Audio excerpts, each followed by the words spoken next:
Welcome, Bath.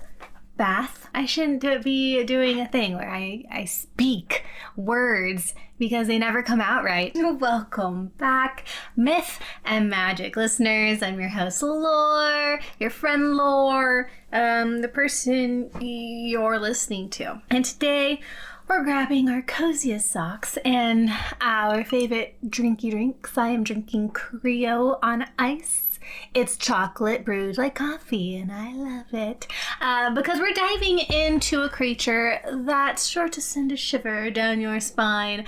One of my favorite creepy folklore entities, the Revenant. The word Revenant comes from the old French word revenant, meaning returning or coming back. This etymology perfectly encapsulates the core nature of this creature, one who returns from the dead. Historically, the concept of the Revenant has deep roots in European folklore, particularly strong in medieval England, Scandinavia, and parts of Eastern Europe. These were not simply ghost stories for entertainment. They were often accounts of very real fears and beliefs that shaped how communities dealt with death, justice, and the unknown. They emerged in periods where the understanding of disease and decomposition was limited, a lot like how we talked last year about vampires. There were deep spiritual beliefs which provided the framework for inexplicable events. How is a revenant born? Unlike a typical birth, it's a posthumous event. A revenant is typically formed when a deceased person's spirit is unable or unwilling to cross over into the afterlife, usually due to some profound unresolved issues. This could be a violent or unjust death, unfinished business, a powerful grudge, unfulfilled vengeance, or even a deep-seated malevolence.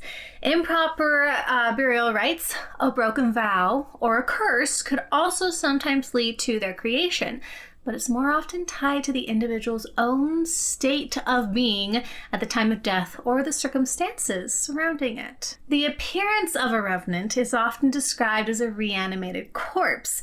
While they might retain a semblance of their former appearance, it's usually distorted by death and decay. Imagine a person you knew, but with an unsettling pallor, sunken eyes, perhaps a gaunt or bloated look, and often the lingering scent of the grave. So they would stink really bad. They need a shower, but a shower probably wouldn't help. They are not ethereal. They have a physical body, albeit one that is dead and decaying. This physicality is a crucial distinction from a typical ghost. Now, the purpose of a revenant is almost always singular and intense, directly tied to the reason for their return. They are driven by a powerful motive: revenge for being unalived, a desire to torment those who wronged them, to finish an uncompleted task, or simply to wreak havoc, born of their own malevolent nature. So, like a really bad dude who just wanted to be around and keep messing up people's lives. Their personality often reflects their motivations. These are not mindless creatures. Revenants frequently display intelligence and cunning, and they often retain memories of their former lives. If they're seeking revenge, they'll target those who wronged them with precise and often cruel intent. If driven by pure malice, they might haunt their former homes or communities, bringing sickness, misfortune, or even death to those around them. They are often relentless, single-minded, and incredibly difficult to deter, making them particularly terrifying. I always bring myself comfort in the idea that if I were ever unalived by another individual, I would come back to haunt them for forever. So I guess my vibe would be Revenant-like, but it would just be a lifetime of ruining that person's life. The powers and attributes of a revenant stem from their unique state of being both dead and alive. Firstly, their physicality is paramount. They can interact with the physical world, open doors, move objects, and inflict physical harm. They possess supernatural strength, often far exceeding that of a living human. Secondly, they are often associated with bringing illness or plague. This was a common belief in medieval times, where outbreaks of disease were often attributed to the restless dead.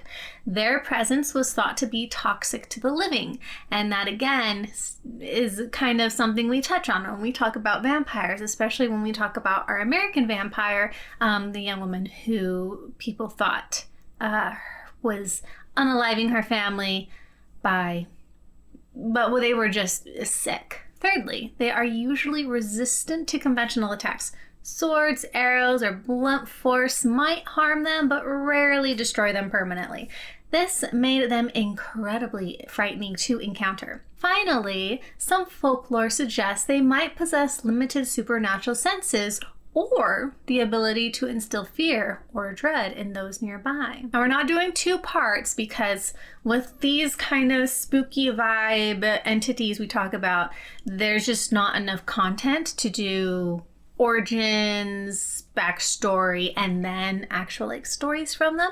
So we're just going to kind of sweep in and discuss some folklore. So some specific stories about revenants, particularly from the medieval period, provide some of our most detailed accounts. One of the most well-known and often cited sources for the revenant tales is William of Newburgh's Historia Rerum Anglicarum, or History of English Affairs, written in the late 12th century.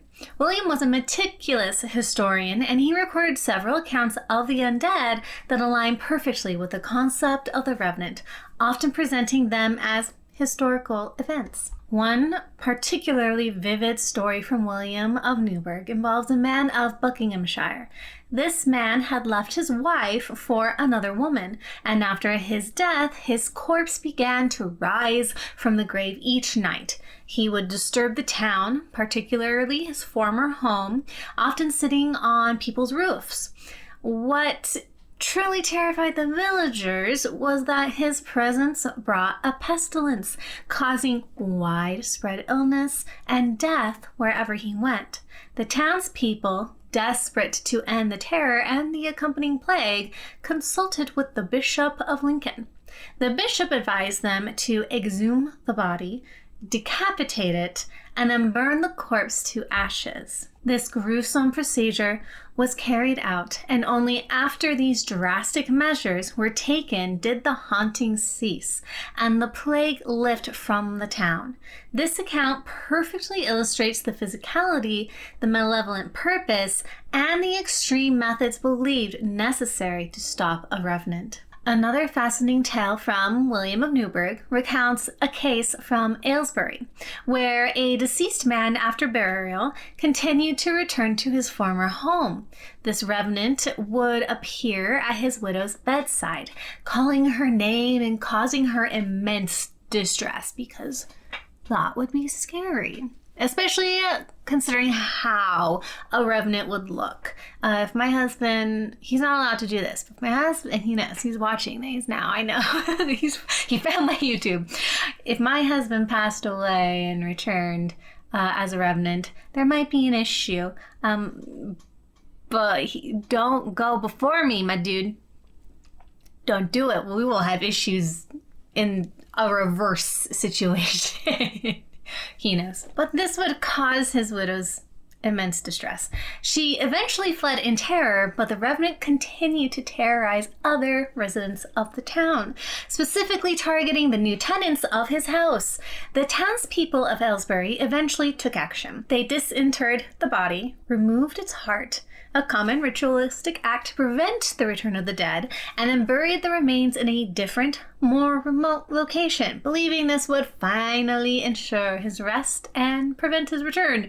If he did come back, he might not be able to find his way home. He was too far away. The accounts from William of Newburgh are crucial because they offer a glimpse into the very real fear and the perceived reality of these creatures in medieval society. They weren't just abstract ideas. They were believed to be tangible threats that required tangible, often brutal solutions. Beyond England, we see similar themes in Scandinavian folklore with the Draugr. While sometimes more monstrous in appearance than the typical European revenant, they're often bloated with a blue-black complexion. The Draugr shares many key characteristics. It's an animated corpse, often guarding its burial mound and treasures, and possessing immense strength and a malevolent nature. Draugr are also associated with bringing misfortune or illness. Their motives often tie into greed or a powerful attachment to their earthly possessions, a slight variation of the typical revenant's revenge motive, but still rooted in unresolved issues from life. In terms of symbols and depictions, Revenant are primarily represented by their decaying, reanimated corpse. The open grave, or the coffin, and decaying flesh are common visual motifs. Their return often symbolizes unresolved injustice or community guilt. There aren't specific symbols unique to the Revenant in the same way an Ankh might symbolize life, but rather their depictions rely on the unsettling image of the dead walking among the living. In art, they would be shown as gaunt, often with grave clothes or burial shrouds, their features twisted by death. The concept of worshipping a revenant is almost non-existent in traditional folklore. They were universally feared, not revered, and their presence was a sign of misfortune, a curse, or a deep spiritual imbalance. Therefore, there were no cults or forms of worship dedicated to revenants, as far as we know. Similarly, in modern times, while interest in mythological creatures has surged, there isn't any known modern worship of revenants. They remain figures of horror and fascination rather than objects of veneration. Revenants have deeply influenced art and pop culture, even if the term revenant isn't always explicitly used. In art, medieval manuscripts and woodcuts sometimes depicted reanimated corpses, illustrating the fears of the time. These early illustrations often showed figures rising from graves or bringing plague. In some of the medieval manuscripts and woodcuts, we have the macabre dance, or dance macabre. While not always directly revenants, these widely popular medieval artistic themes often showed skeletons or decaying corpses interacting with the living, symbolizing death's universal power. Some portrayals have skeletal figures, leading people away, which echoes the physical presence of a revenant. You can find many examples by searching for Danse macabre medieval art. Dance macabre. Danse as D-A-N-S-E, macabre, M-A-C-A-B-R-E, medieval art. There's also illustrations from texts like William of Newburgh's Historia Rerum Anglicarum. While original medieval illustrations of these specific revenant stories are rare, searching for scholarly or historical art related to medieval beliefs in the undead might yield conceptual art or later interpretations that could be good examples. In film, we have the movie The Revenant. While Hugh Glass doesn't literally die and come back as a supernatural entity, the film's title directly uses the term revenant to signify someone who returns from an impossible near-death experience, driven by an almost supernatural will for survival and revenge. It's kind of like a John Wick thing, except I don't think I need to watch those. I haven't yet. But it's a great contemporary example of the spirit of the term, the movie Revenant. In Pet Sematary, a movie I have heard much about and have no intention of watching ever. There was the 1989 and the 2019 film. This is a Stephen King's classic horror story which features a burial ground that brings the dead back to life. These resurrected individuals and pets are physically present, often malevolent, and clearly remember their past lives, embodying many relevant characteristics. Gage Creed's return is a prime example. I don't know what that means, and I'm not gonna find out. I've heard it's gross. I don't want to watch it. The Grudge, or the Ju-on series, are Japanese horror films and their American remakes, which feature vengeful spirits, this word's hard to... Unreal. They manifest physically, often with decaying appearances, and cause harm to anyone who enters their cursed space. While leaning more towards ghosts, their physicality and malevolent purpose align with Revenant traits. Reanimator, which I've not heard of, is a 1985 film and a cult classic loosely based on H.P. Lovecraft's story. I have an H.P. Lovecraft book. I've only read a couple of stories from it. I should probably keep reading. It explicitly deals with reanimating dead bodies that become violent and malevolent, directly showcasing the idea of a physical, hostile corpse that retains some semblance of its former self, or at least its destructive tendencies. That kind of reminds me of Edgar Allan Poe, Monkey's Paw, because they like wish on the paw for someone to come back from the dead, and they do, but they're like boom, boom, boom, and it's all scary and stuff, and I don't think he's present enough that you actually learn how Revenant-like he is. But kind of like that same concept. So if you like spooky, scary stories, H.P. Lovecraft and Edgar Allan Poe seem to have a kind of shared story in this specific instance, though obviously they will be very different. And then of course we have various zombie films. I remember I was in college when The Walking Dead blew onto the scene and just everybody was watching it. I went to a friend's house once and saw a couple episodes and I was like, But I understand if you like zombies, like obviously I love Revenants. I think they're super, super cool. Zombies, I don't know. There was just this period of time where all there was were zombies. Kind of like vampires too. Like there just seems to be this craze about a specific thing. I think it's Fae now. I've always loved Fae. I loved Fae before Fae were popular. I was in high school when I liked Fae. Anyway. What's the word I want? It doesn't matter. We're going back to zombie films.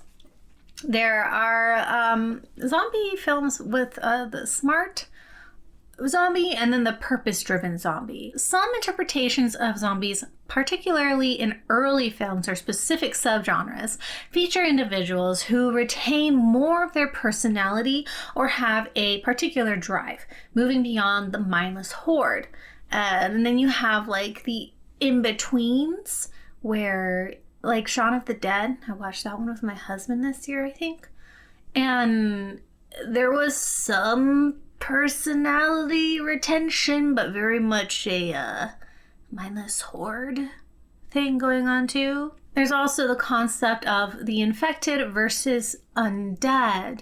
In some modern takes, where the living become something monstrous, but often maintain some primal urges or remnants of their former selves. We mentioned The Walking Dead. While most walkers are mindless, characters that turn and are then remembered or were particularly monstrous in life sometimes carry a more Revenant-like impact. The show's exploration of characters becoming threats after death fits the general theme. Then you've got Supernatural. This show, rich in folklore, I did enjoy the first season. I need to keep watching it. I have a hard time watching story-driven... This is so weird. I will only play story-driven video games, but watching a story-driven TV series is hard for me because I want to sit down and watch it and I just have too much to do. So which is why I put on my crime podcast, because I can have it in the background and not watch it. Anyway, Supernatural, it has featured various forms of the undead. While specific Revenant episodes might not be titled as such, Characters like vengeful spirits tied to their physical remains or those brought back from the dead with a dark purpose often function as revenants. In video games, you have the Elder Scrolls Skyrim. These feature Draugr, which are clearly inspired by Norse Draugr. These are ancient Nord warriors who, upon death, reanimate in their tombs as protectors of their treasures. They are physically strong, use weapons, and have various magical abilities, directly embodying many Revenant attributes. Dark Souls, Bloodborne, and Elden Ring from Software Games have worlds where they are teeming with various forms of undead or hollows who are often reanimated corpses, some retaining formidable combat skills and acting with distinct purpose, protecting areas or seeking specific goals. In the Diablo series, which is the game I have played and I enjoy very much, I would love the extensions, but I currently do not have a gaming computer that can handle anything. But in the Diablo series, many enemy types are reanimated dead, often powerful bosses or elite monsters who were once living beings, now returned from the grave with malevolent intent and unique abilities. And of course, we have World of Warcraft, where the Scourge faction, particularly the various types of undead soldiers, skulls, and abominations, are classic examples of reanimated corpses serving a dark purpose, often retaining hints of their former forms or functions. In literature, again, we have Stephen King's Pet Sematary and also H.P. Lovecraft's Herbert West Reanimator. That's a series of short stories that directly deal with a scientist attempting to reanimate the dead, resulting in grotesque and malevolent creatures that are classic revenants. We also have early vampire literature. John Polidori's The Vampire or Bram Stoker's Dracula. While distinct from revenants today, the earliest vampire folklore often depicted them as bloated, rotting corpses that rose from the grave to prey on the living, sharing significant overlap with revenant characteristics before the more refined aristocratic vampire image took hold. And if you want to go through the actual story, obviously in kind of a summary storytelling form, watch part 2 of my vampire segment. We go through the story of both John Polidori's The Vampire and Bram Stoker's Dracula. We kind of go through both stories. So if you are interested in hearing about those, I will put a link in the description below so you can go hear about them. The Vampire is one of the earliest written vampire stories. Very interesting, very sad. And then Dracula is, a bit different than what you actually see in movie adaptations. There hasn't been quite a true blue, this is Dracula. Yeah. All right. So the Revenant serves as a powerful reminder of the darker side of human nature and the unsettling possibility that even death might not be the final escape for those burdened by intense emotions or unresolved conflicts. It's a creature that blurs the lines between ghost and ghoul, spirit and body, and forces us to confront our deepest fears about mortality and justice. It's a chilling embodiment of the idea that some wrongs cannot simply be buried. Now, as we wrap up today's episode, I encourage you to think about the stories you know where someone returns from the grave with a purpose. Do they fit the mold of the Revenant? The next time you encounter a tale of the restless dead, consider the motivations, the physicality, and the enduring power of these fascinating and chilling creatures. All right. So, Revenants are cool. I couldn't find any specific stories about revenants, so that's where we're gonna end it.